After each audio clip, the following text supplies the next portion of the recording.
I didn't know pain could sit so quietly inside joy until I stood in the middle of that small, dirty room in Lagos with my mouth hanging open, my heart pounding, and my whole body frozen. But let me take you back.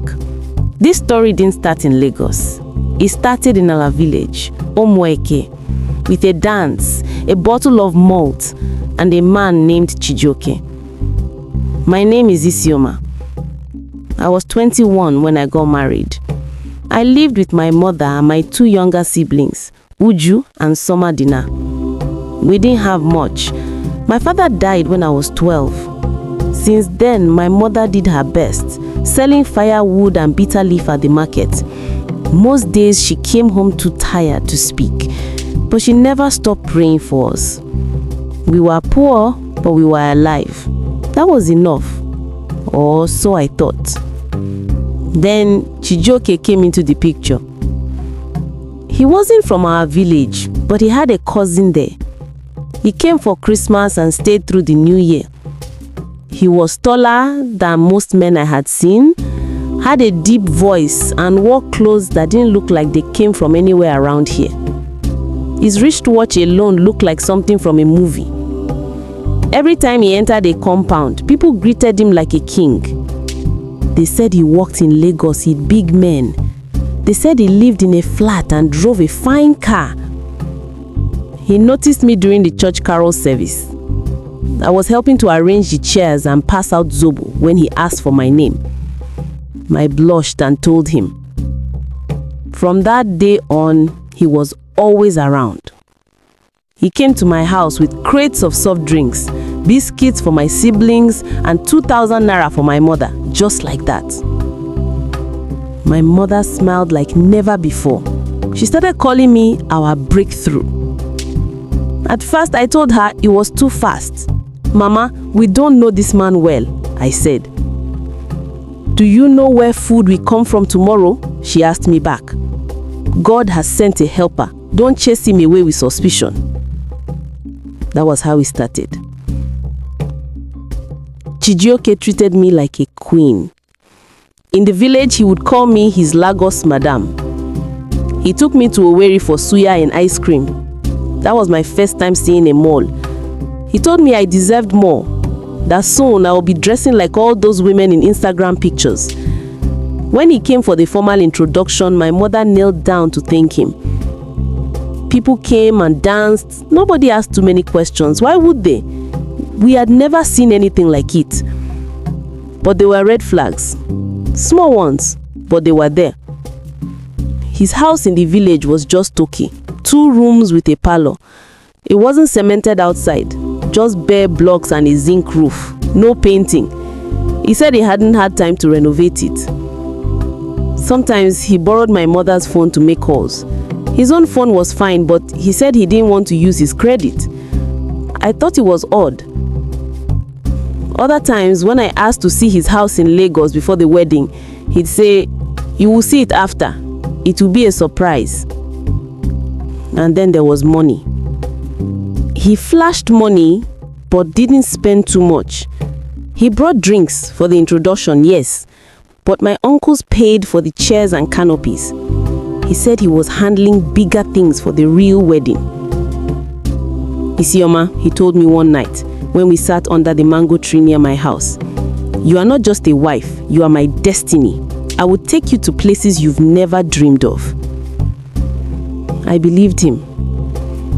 My mother never asked questions. As long as the burden was moving from her shoulders to another's, she was satisfied. She even told me once, "Even if he has small faults, manage it. Marriage is not for lazy girls." So I kept quiet. Our wedding wasn't big, but it was loud. Loud in that village kind of way. 2 rented canopies, loudspeakers playing songs from P-Square and Flavor, and a goat that didn't make it past noon. Chijioke looked proud. He sprayed money during our dance, even though most of the notes were 10 naira and 20 naira. Everyone clapped. After the wedding, he left for Lagos. I was to join him 2 weeks later. He said he needed to prepare the house. I remember the day I finally went to Lagos. I was excited. I told all my friends I would take pictures on the mainland. I had never entered a plane or even a proper bus that went that far. He met me at the park in Ojota. Not with a car, but with a bank. I was surprised. I asked about his car. He laughed and said traffic was too much, so he parked it somewhere. I didn't argue. We drove for a long time. I kept waiting for the beautiful houses, the nice roads. But as we turned into his street, my heart began to beat fast. Dusty roads, shabby buildings, no paint, gutter water running past tired-looking shops. Then we stopped. I stared at the building. The paint was peeling. There were rusted zinc sheets on the roof. A woman was washing clothes outside using a broken bucket. A small boy stood by the gutter naked, holding a stick. "This is it," he said. I blinked. "Where?" "Our house," he replied, grabbing my box. I followed him, slowly, not breathing. Inside was a single room. No fan, no television, a mattress on the floor, a small table with an empty kettle, mosquito nets patched with needle and thread, a bucket under the window. The curtain was a wrapper, hung with pegs. I sat down and started crying. "Where is the flat?" I asked, shaking. "This is temporary," he said. "I'm working on something." "Your job?" He scratched his head. I'm in between jobs." "So you lied?" He didn't speak. Just stood there, rubbing his head. I sat there for hours. Later, I called my mother. She didn't even sound surprised. "Isioma, you are married now. Just manage. Don't come back here with shame. Stay. You will be fine."